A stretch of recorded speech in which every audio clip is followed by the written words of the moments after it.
What's going on, everyone? My name is Donovan, and in today's video I want to share with you my first impressions of the new Amazfit Band 5 from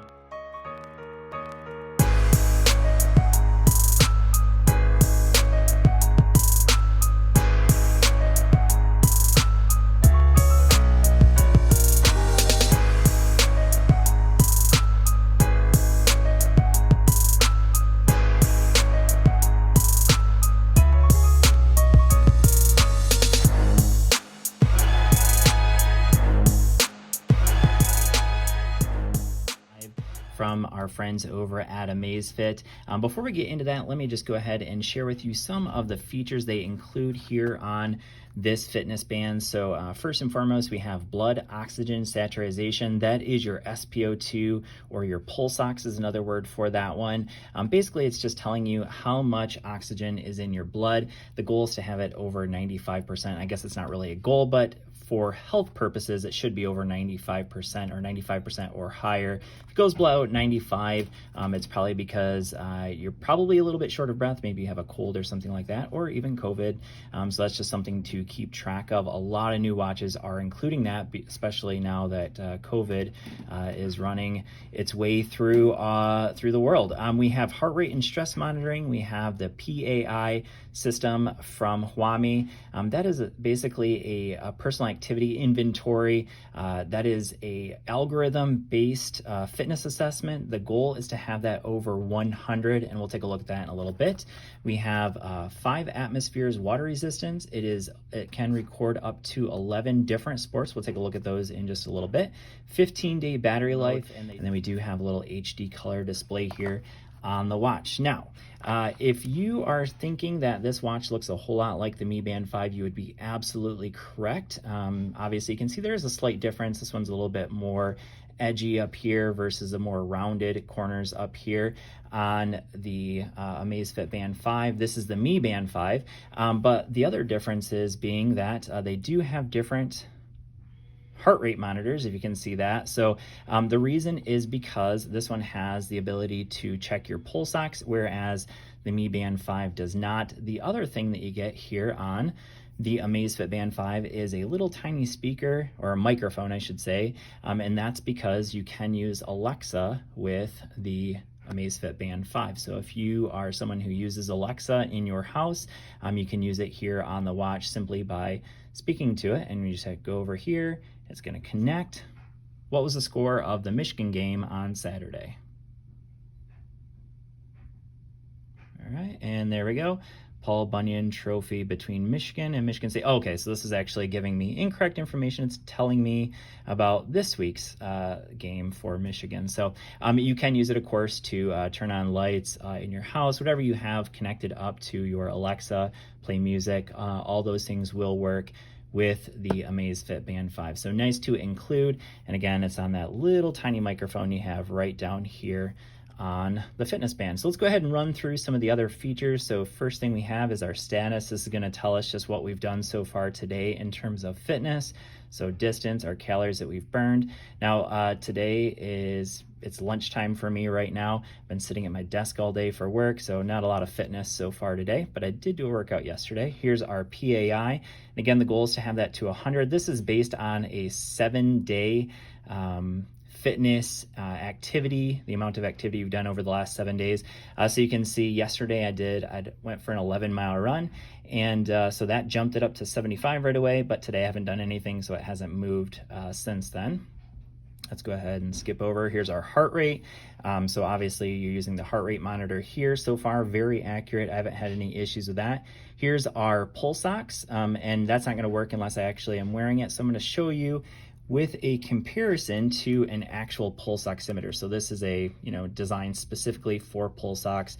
It'll also test your pulse as well. So it'll test your SpO2 and your pulse. So I'll go ahead and show you what that looks like in comparison with the Amazfit Band 5. So far, they've been pretty much spot on with each other.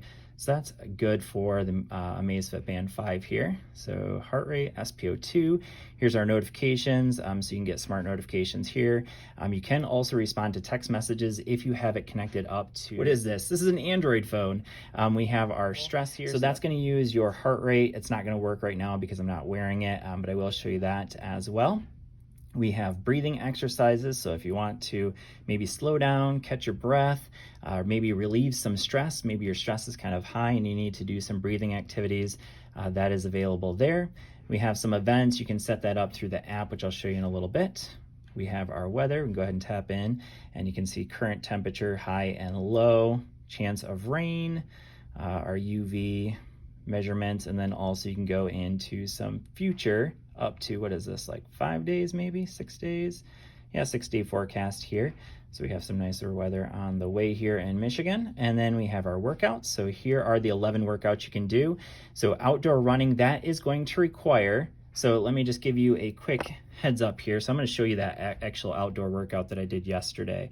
So notice here that it says 5.9 miles. That is way off from what I actually did.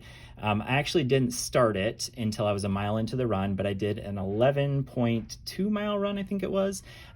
However, I did not bring my phone with me. So this can use connected GPS if you bring your phone with you. However, if you don't bring your phone with you, it's just going to estimate it based off of your stride. So obviously, if it doesn't know your stride very well, it is going to be off. So that actual run was like 11 miles. So this should have said like 10, because like I said, it didn't start it until about a mile into the run, and it says 5.9. So again, it's not going to be accurate unless you actually bring your phone with you. However, what was accurate here would be like the average heart rate, because it was actually using the heart rate. And so notice it says no map GPS data, and that's because, again, I didn't bring my phone with me for that. But yeah, so just a heads up, it does use connected GPS, but you have to actually turn that on and bring your phone with you. We have treadmill workouts. Again, you're gonna have to adjust your stride length. Obviously mine wasn't adjusted. We have cycling. If you wanna get accurate, you're gonna have to connect your GPS from your phone. Indoor cycling, we have walking, elliptical, rowing machine, yoga, jump rope, pool swimming, freestyle, and that's it. So most of these are just going to be using your heart rate to determine what kind of workout you're getting, the calories that you're burning, and things like that. We have more. So this is where you're going to adjust some of the settings. So do not disturb. We have alarms that you can set up. We can use it to be a camera. Basically, it's just, if I go into this, it's going to open the app. I have to go into my camera here. Then I can use this as a shutter for my camera. So if I swipe from the side, that's going to go back. I can use that as a music controller for my phone. There's no actual music storage on the actual watch. We have a stopwatch available, a timer. We can find our device. We'll go ahead and do that. You can hear that's quite loud. All right, so that works very well. Obviously, you have to be in Bluetooth range. We can silence the watch. We can take a look at a world clock. This is where we can adjust our band display. So if you want to go through the various watch faces here. So 2 of these came with it. The other ones I downloaded from the watch face store, which I'll show you here on the watch in just a little bit. But you can see the ones that it comes with, you can adjust by hitting that settings, and then I can just tap and change it to what I want simply by tapping on it. And so whatever you want it to show, it will show in those various boxes. And I can do that with this watch face as well that comes with the watch. Go ahead and swipe from the left. And then here is our settings. So these are basic settings here if you want to adjust those as well. So that is the software on the watch. You can also go into some shortcuts that you can adjust on the watch. So on the app. So you can see that as I swipe from the left, I have our weather, we have our music controller. So these are just quick shortcuts there. Here is Alexa. I'm gonna stop for a second, let it listen. Can still hear me, so I'm just gonna stop that. So then we had Alexa, and then notifications, and then back to the main watch face. You can also change the watch face by holding down here and adjusting it that way as well. All right, so that is the basically everything on the watch. Now let's go ahead and take a look at the app itself. So here is all that same information. This is essentially that status. So our steps, calories, our sleep last night. So far, seems very accurate. It actually recorded when I woke up. I kind of woke up, I think, at like 3 in the morning, and I was awake for 40 minutes, so that is accurate. Here's our heart rate throughout the day, our SpO2, sleep score. So unfortunately, my sleep score is kind of low because I didn't sleep super well last night.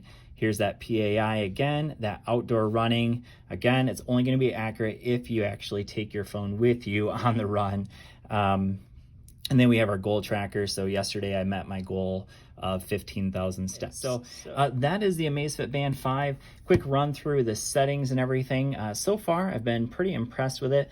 The heart rate monitor has been pretty good. The SpO2 sensor has been spot on. The issue, of course, is if you're going to use it for tracking workouts, you got to make sure that you do bring your phone with you to get the most accurate information during your workouts. So hopefully that's helpful for you. Thanks for watching, and we'll see you all in the next video. Peace.